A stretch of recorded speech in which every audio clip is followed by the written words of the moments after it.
Okay, so I'm here with Logan Stout here at Stout, Black Belt Logan Stout.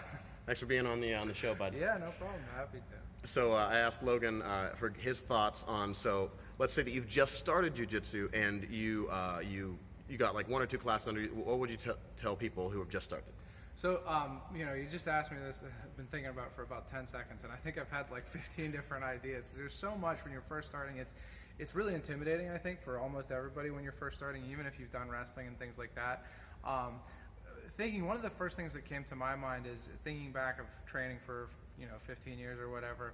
I really wish that I had taken notes, if not on every class, but at least on the seminars, things like that, for a couple of reasons.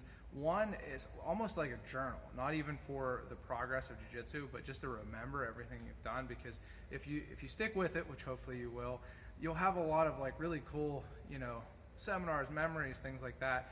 And I think it's worth, having a journal to remember them. But also, it allows you to look back at it, and also writing it down, I think, is really, really beneficial for the recall later of being able to recall the techniques and do them. So that's one thing.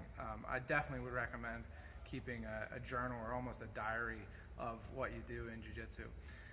Another thing is just like, it's what everybody says, but try to be consistent. Like, think of it as a practice, and it's great to have it as a hobby, right? But I think also to think of it as a practice in the sense of doing it even if you're not necessarily, super fired up to do it, because it'll make you feel better, coming to class usually.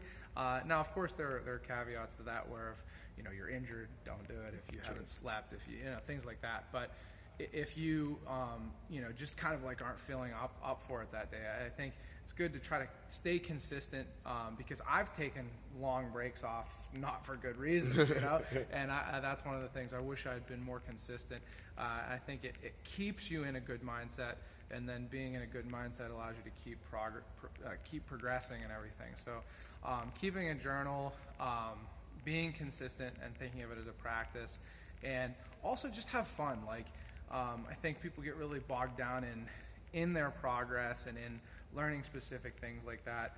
I'd say just, if something is cool to you, dive into it, have fun with it, and, make sure it's a practice, but also something that you do because you enjoy it. So right. Those are just a few things there. All right, dude. Well, thank you thanks for your words of wisdom. Yeah, no problem. All right. Well, we'll see you next time. Come down and train with us down at Stout in the Strip District, or any of the other, there you go, any of the other locations. All right. Well, thanks, dude. Jared. See you later. See ya.